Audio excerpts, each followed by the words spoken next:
Episode की शुरुआत में हम पाक हुन नाम के बच्चे को देखते हैं जो अपने पापा के साथ साउथ कोरिया में रहता है। क्योंकि इसके पेरेंट्स का डिवोर्स हो चुका था, अब पाक हुन इस लड़की से मिलता है जिससे वो फ्रेंडशिप बैंड देता है और वहाँ से चला जाता है। अब कई साल बीत जाते हैं और पाक हुन बड़ा हो चुका है। वह मेडिकल स्कूल में पढ़ता है और यहीं वो जेई से बहुत प्यार करता है। ये वही लड़की है जिससे बचपन में उसने फ्रेंडशिप बैंड दिया था।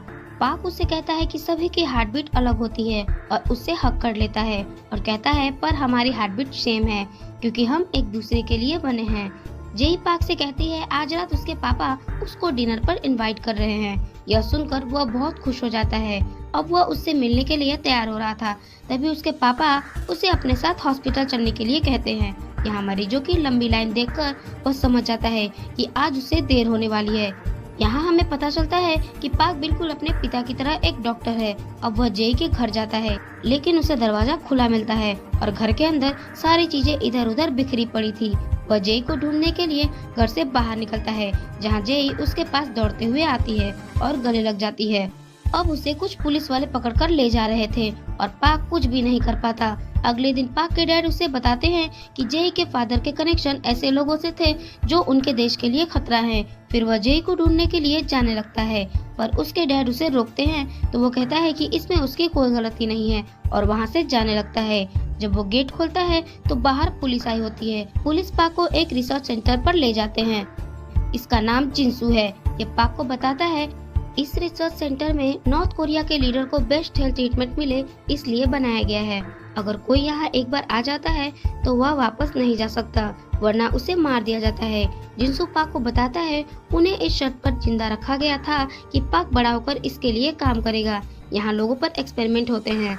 अब 5 साल बीत जाते हैं। पाक यहाँ पर ही काम करता है। फिर पाक के डैड उसके पास आते हैं और कहते हैं मैंने सुना है तुम अभी भी उसे ढूंढ रहे हो। तो वो बताता है हाँ, मैं हर जेल और लेबर कैंप में उसे ढूंढ रहा हूँ। तो उसके डैड उसे खतरे में ना पड़ने को कहते हैं। अब नर्स एक पेशेंट को लेकर जा रही होती है, तभी पाक उस पेशेंट के हाथ में वही फ्रेंडशिप बैंड देखता है जो उसने जेई के हाथ में बांधा था। वह उसके पास जाता है और उसके फेस से कपड़ा हटाता है तो ये जेई होती है। इसकी हालत बहुत ज्यादा खराब होती है। उसके ऊपर भी एक्सपेरिमेंट हुए होते हैं जिस वजह से उसकी दोनों किडनी खराब हो चुकी है। जेई के डैड पाक से अपनी बेटी को बचाने के लिए कहते हैं। फिर हमें दिखाया जाता है पाक जेई में उसके डैड की किडनी ट्रांसप्लांट कर देता है। पाक के डैड उसे यहाँ से जाने को कहते हैं और कहते हैं मैं वहाँ एक डॉक्टर को जानता हूँ, ये लास्ट चांस है यहाँ से निकलने का। पाक कहता है मैं जेई को यहाँ छोड़कर नहीं जा सकता। वो कहते हैं वो भी तुम्हारे साथ ही जाएगी। कल हम एक दूसरे को लास्ट टाइम देखेंगे पर वह उन्हें मना कर देता है क्योंकि वह इस नर्क में अपने डैड को अकेला नहीं छोड़ना चाहता था। तभी वो जानबूझकर गार्ड्स के सामने आ जाता है और गार्ड्स उन्हें घुसपैठ समझकर शूट कर देते हैं। अब पाक के डैड पाक से वादा लेते हैं कि वह एक अच्छा डॉक्टर बनेगा और अब उनकी सांसें बंद हो जाती हैं और उनकी यही मौत हो जाती है। अब पाक वहाँ से भागने की तैयारी कर रहा होता है। इसमें यह अमेरिकन डॉक्टर उसकी हेल्प करता है। फिर दिखाया जाता है पाक जेई के पास जाता है और उसे ऐसी दवाई देता है जिससे वो थोड़े समय के लिए जेई की धड़कनें रोक सकता है और सभी को लगता है कि वो मर चुकी है। यह दवाई उसे उसी अमेरिकन डॉक्टर ने दी थी। अब पाक को 5 मिनट में उसकी धड़कनों को वापस लाना होगा वरना वह मर जाएगी। गार्ड्स पाक को जेई के पास जाने से रोक देते हैं तो पाक और गार्ड्स में फाइट शुरू हो जाती है पर पाक गार्ड्स को पीटकर जेई को साथ लेकर भाग जाता है। यह खबर जिनसू को मिलती है तो वो भी अपने गार्ड्स के साथ मिलकर उसे ढूंढने लगता है। पाक जल्दी से उसे एक सेफ जगह ले जाकर कैसे न कैसे करके उसकी दिल की धड़कनों को वापस लाता है और बड़ी मुश्किल से उसकी जान बचा पाता है। पाक जेई को लेकर बाहर आता है। बाहर एक आदमी उसके लिए कार तैयार रखता है। पाक जल्दी से जेई को कार में बिठा देता है और खुद ड्राइव करता है पर कार का एक्सीडेंट हो जाता है। तभी पाक बाइक से वहाँ से निकल जाता है पर जिनसू और उसके गार्ड्स उसका पीछा नहीं छोड़ते। अब वह दोनों भागते भागते एक ब्रिज पर आ जाते हैं पर जिनसू और उसके आदमी उसे घेर लेते हैं। वह अपने एक आदमी को पाक पर गोली चलाने का इशारा करता है। आदमी गोली चला देता है पर जेई बीच में आ जाती है और गोली उसे लग जाती है और वो ब्रिज के नीचे गिरने लगती है लेकिन पाक उसका हाथ पकड़ लेता है। यह लोग पाक को भी शूट करने वाले थे पर तभी कोई उन पर गोली चला देता है। यह कोई और नहीं बल्कि प्राइम मिनिस्टर का बॉडीगार्ड है पर जिनसू पाक पर गोली चला देता है। यह गोली उसके कंधे पर लगती है और उसके हाथ से जेई का हाथ छूट जाता है और जेई नदी में गिर जाती है। पाक भी पानी में कूदना चाहता था पर पुलिस वहां आ जाती है और उसे रोक लेती है। अब हमें हॉस्पिटल का सीन दिखाया जाता है। हम एक डॉक्टर को देखते हैं जो कि एक मॉडल तैयार कर रहा होता है। डॉक्टर का नाम जेजून है। ये वहाँ के डॉक्टर्स की टीम का लीडर है। अब हम पाक को देखते हैं कि वह एक जेल से निकलता है। उसे लेने वहाँ एक लड़की आई होती है। ये दोनों आपस में बात करते हैं जिससे हमें पता चलता है कि पाक आज तक जेई को ढूंढ रहा है।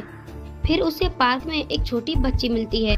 इन दोनों को वहाँ साथ में एक सिक्का दिखता है और इन दोनों में उस सिक्के को लेकर बहस होने लगती है, पर लास्ट में वो बच्ची उस सिक्के को ले लेती है। फिर पाक का ध्यान उस बच्ची की टूटी हुई उंगली पर जाता है और वो उसका इलाज कर देता है। फिर वो अपने क्लिनिक जाता है। वहाँ काफी सारे लोग पहले से आए होते हैं। वो दिखने से गुंडे जैसे लगते हैं। वे लोग अपने बॉस का इलाज कराने के लिए आए होते हैं। फिर दिखाया जाता है पाक एक आदमी से मिलता है जो कि नॉर्थ कोरिया से गायब हुए लोगों को ढूंढने का काम करता है। अब पाक उस आदमी को पैसे देता है। वह आदमी पाक को जेई की वीडियो दिखाता है जिसमें उसकी हालत बहुत ज्यादा खराब होती है और हम देखते हैं पाक हॉस्पिटल में पानी डिलीवरी करने जाता है। वहीं हॉस्पिटल में वह छोटी बच्ची अपने डैड के साथ आई हुई होती है अपनी उंगली का इलाज कराने। पाक उसके पास जाता है। पाक नोटिस करता है कि बच्ची के पापा की तबीयत खराब होती है। पाक उसकी तबीयत जानने के लिए उनकी छाती पर हाथ रखता है।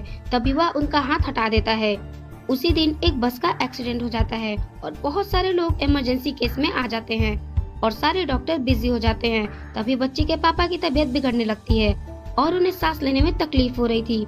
बच्ची एक डॉक्टर को बताती है कि मेरे पिता की तबीयत बिगड़ रही है। डॉक्टर उन्हें देखने के बाद एक जांच करने को बोलते हैं और डॉक्टर उन्हें जांच के लिए लिफ्ट से लेकर जा रहे होते हैं। पाक बच्चे से उनकी बीमारी के बारे में जानकारी लेता है और वह बोलता है इनकी तबीयत बिगड़ती जा रही है। तभी वह बेहोश होकर गिर जाते हैं। पाक उनकी छाती पर हाथ रखकर देखता है कि उनकी दिल की धड़कन रुक गई है और वह सांस नहीं ले पा रहे थे। वह डॉक्टर को बताता है उन्हें हार्ट अटैक आया है और डॉक्टर को इन्हें जल्दी से सीपीआर देने को बोलता है। डॉक्टर बताते हैं अगर इनको एक और हार्ट अटैक आया तो वह नहीं बचेंगे। डॉक्टर हार्ट सर्जरी करने वाले डॉक्टर को फोन करता है और वह दूसरे पेशेंट की सर्जरी कर रहे होते हैं और फोन नहीं उठा पाते। अगर जल्दी ही कोई डॉक्टर नहीं आता तो उनकी जान चली जाएगी। ये सब बातें पाक यहाँ बैठा सुन रहा होता है। वह बच्ची रोककर पाक को वही सिक्का देती है और उससे अपने पिता को बचाने को बोलती है। सभी डॉक्टर का वेट कर रहे होते हैं। तभी वहाँ पर पाक मास्क लगाकर ऑपरेशन करने आ जाता है। वह सब उससे पूछते हैं कि तुम कौन हो, पर पाक ऑपरेशन करना शुरू कर देता है। सारे डॉक्टर उसे देख बहुत हैरान हो जाते हैं क्योंकि बिना ब्लीडिंग के कट तो कोई प्रोफेशनल डॉक्टर ही कर सकता है। तभी प्रोफेशनल डॉक्टर ऑपरेशन की तैयारी करने के लिए डॉक्टर को बोलते हैं। डॉक्टर ऑपरेशन रूम में पहले से ही ऑपरेशन होता देखती है और वो पाक को ऑपरेशन रोकने के लिए बोलती है, पर पाक नहीं रुकता क्योंकि अभी पेशेंट की जान बचाना बहुत ही जरूरी होती है और ऑपरेशन करना कंटिन्यू रखता है। ऑपरेशन होने के बाद डॉक्टर उसे ढूंढती है पर पाक इन सब से छुपकर भागने लगता है। पाक अपनी पानी की बोतल लेकर जा ही रहा होता है तभी उसके पैसे गिर जाते हैं और वो उसे जैसे ही उठाने के लिए झुकता है तभी डॉक्टर सिहोन उसके पास आ जाती है और उसे पकड़ लेती है और उससे बोलती है तुमने बिना इजाजत के ऑपरेशन करा है, तुम पर केस होगा। और तभी यहाँ उसी पेशेंट की तबीयत बिगड़ने लगती है और डॉक्टर सिहोन को फोन आता है और उसकी कंडीशन को कंट्रोल करने के लिए डॉक्टर जेजून और पाक एक ही दवाई देने को बोलते हैं। यह सुनकर डॉक्टर सिहोन काफी हैरान हो जाती है और वहाँ पर डॉक्टर जेजून भी आ जाते हैं। वो बताते हैं कि तुम्हारे ऐसा करने से तुम्हारा लाइसेंस भी रद्द किया जा सकता है और उनके पास पाक की डिटेल भी थी कि उसको 2 साल पहले ही डॉक्टर की डिग्री मिली है और वह पाक को जाने देते हैं और वह जा रहा होता है कि तभी उसकी पार्टनर जो पानी सप्लाई का काम करती है, जिसका नाम चेन है, वो इसे हॉस्पिटल में मिलती है। तभी ये डॉक्टर पाक को रोककर उसके पीछे आते हैं और पाक उससे बचकर भाग जाता है और अपने घर जाता है, पर डॉक्टर मून भी उसका पीछा करके उसके घर तक पहुंच जाते हैं और पाक उसे देखकर दरवाजा बंद कर देता है। उसे लगता है कि वो उसे पकड़ने आए हैं पर वो उसे एक ऑफर देने आए थे। और तभी चैन भी आ जाती है और वो पाक को बताती है कि उसने जेई को हॉस्पिटल में देखा है। पाक को बिल्कुल भी यकीन नहीं होता पर चैन सच बोल रही थी। अब पाक चैन की बात सुनकर तुरंत उनके साथ हॉस्पिटल की तरफ निकल जाता है और यहाँ आकर पागलों की तरह उसे ढूंढने लगता है और जब वो उसे कहीं नहीं मिलती तो वह जाने लगता है और हॉस्पिटल के बाहर से उसे जेई की एक झलक दिखती है। वो उसके पीछे भागता है पर वह जब तक उसके पास पहुंच पाता उससे पहले ही वो हॉस्पिटल से बाहर निकलकर गाड़ी में बैठकर वहाँ से चली जाती है। अगले दिन डॉक्टर मून पाक को उसके मन मुताबिक पैसे देने का ऑफर करता है कि वो उनके हॉस्पिटल में सर्जरी टीम में काम करे, और इतने पैसे देख पाक उसकी बात मान जाता है और उसे हॉस्पिटल ले जाकर सबसे मिलवाता है, जिसे देख सभी हैरान रह जाते हैं। और वहाँ पर उससे कुछ सवाल पूछे जाते हैं। जब उससे पूछा जाता है कि वह किस कॉलेज से ग्रेजुएट है, तो वह नॉर्थ कोरियाई के कॉलेज का नाम बताता है। यह सुनकर सभी लोग बहुत हैरान व परेशान हो जाते हैं, क्योंकि वो नॉर्थ कोरियाई का रिफ्यूजी है, और सभी वहाँ से बाहर चले जाते हैं।